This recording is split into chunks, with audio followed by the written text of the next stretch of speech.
Hello, everyone, and welcome back to Printulu's Design School. I'm your host, Trudy Kitsia. I'm the Senior Graphic Designer here at Printulu, and today I am going to be showing you how to use Canva.com to create perfect designs every time. Canva is an online tool and the one I recommend the most to our clients. First, you're going to open your browser and search for Canva.com. Alright, so as you can see, I've already logged in. I have an account, so if you don't have one yet, just go ahead and create one. It's completely free and super accessible. They do not spam your email, so don't worry about that. So create your account and then you can get started. So as you can see, the interface is super user-friendly and easy to understand. So if you want to start a design, you're going to click on the left-hand side panel on Create a Design. As you can see, they have a ton of preset formats for you to use. The only word of caution I would give here is that if you are designing for print, the preset formats here are mostly American formats. This means that oftentimes the sizes are not exactly accurate to South African required standards. However, for today, we're going to be using a social media preset format. This is fine for online graphics, and this is a size you can use for Instagram and Facebook. Now you can see that they have a bunch of preset templates that are very aesthetic and user-friendly. So let's say, for example, you want to create a post for Mother's Day. You click on this template. Most of Canva is free to use, but they do have some images, as you can see in this template, that are not free. You can see this by the watermark that is still on the image. If you select the image here, you can see it says Remove Watermarks. If you click on that, it will ask you to purchase the premium package. So if you want to stick to using free images, remove any watermarked images and select your own image. This is pretty easy to do. As you can see, they have their own library of stock photos that you can use. Search for a keyword and select an image that you like. Some of the images have dollar signs on them. That means they are not free and you can't use them without paying or having that ugly watermark on your design, which looks super unprofessional. So we're choosing an image that's free. You can go ahead and select the text that's already been preset for you. You can change the color, edit the text, highlight it. If the preset is not correct or what you're looking for, you can type in the size that you're looking for manually.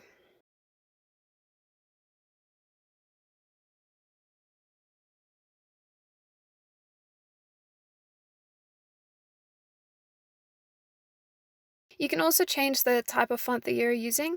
They have a library of web-safe fonts here that's quite useful. Their font library is relatively extensive and it has a decent selection of good fonts. With some of the fonts, you can also select underline, italic, and bold.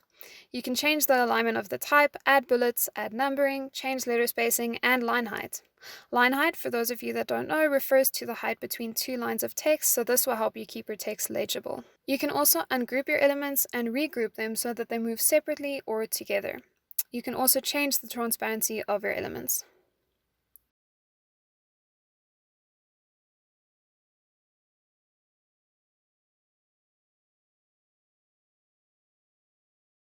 So if you select the background, you will notice that a different menu pops up on the top panel: Effects, Filter, Adjust, Crop, and Flip. Effects refers to a set of preset effects that you can add to your image. This is like a quick version of Photoshop effects, so that's quite nice if you want to add a colorful effect like this one to your graphic. You can also change the filter of your image. These are more similar to Instagram filters. You can also adjust the basic brightness, contrast, saturation, etc., and you can crop your image to your specifications. So here I'm just dulling and changing the color a little bit so that it's a little more reserved in tone.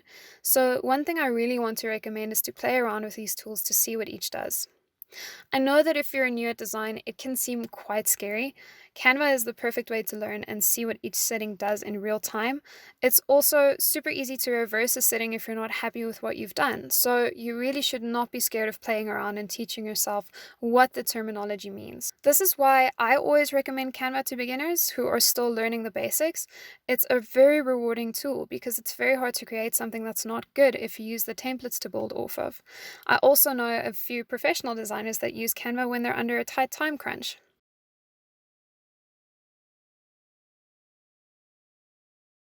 So here on the side panel, you can see that they have set elements, images, and image frames. All of these are customizable, and what's great about Canva is that the free images are still high quality. For example, we're going to be adding this flower graphic. I'm just rotating it so that it fits in the frame, and I'm changing the color and transparency so that it's a little more muted. When you move elements, if dragging the element with your mouse doesn't work for you, note that you can also use your arrow keys on your keyboard to move it. On the text side panel, you'll see that they also have a set of preset headings and subheadings, which is handy if you're not too familiar with visual hierarchy and matching up different fonts just yet. They also have different backgrounds that you can add, and you can upload your own images using their image uploader. Select an image you would like to use. The upload functionality is quite quick and simple. Just watch the progress bar. When it's done, you can use the image. If you simply select it, the image will pop up on your graphic randomly. If you click and drag it, you can add it as your background image. So when you're done and happy with your design, you can select Publish and Download. The standard setting is PNG. This is perfect for social media posts and digital media, but if you're downloading for print, I really recommend using the PDF print setting. You can see there is an option to select crop marks and bleed, which is very handy. Please make sure you select this if you're downloading for print. The one thing that I do have to caution you on is that Canva only creates artworks in RGB. So this might be an issue with some printers, but Printulu does have an automatic process where we do convert this. Obviously, you just need to then check to make sure that when we convert it to a CMYK color profile, you are still happy with how it's going to print, because sometimes the colors can change unexpectedly to something you wouldn't necessarily want. So you always need to check that, but Canva is in general a very quick and easy solution if you can't afford the expensive design software. For today's purposes, we're just going to use a normal PNG setting because we are doing a social media graphic that will not be printed. So you see it's downloaded and looking great. This was super quick and simple. It has not taken us long at all. So now if you go to the home page and click on Your Designs, it has automatically saved the graphic, so you don't have to worry about losing the design and not being able to go back and edit it again.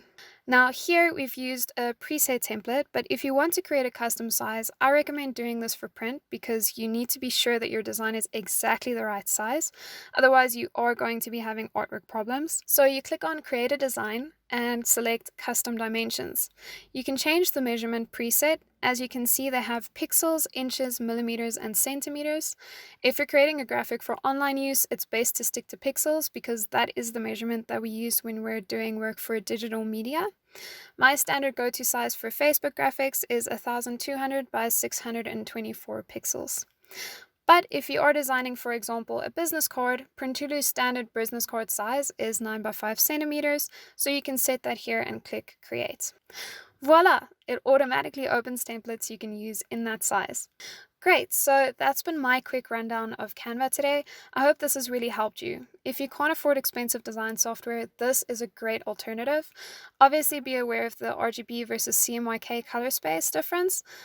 Please check the list of resources I have linked below this video in the Design School window. I have included a useful blog post that explains the difference between CMYK and RGB in depth. I've also included the link to canva.com. Please be sure to check it out and let me know what you think at support@printulu.co.za. Until the next video, cheers!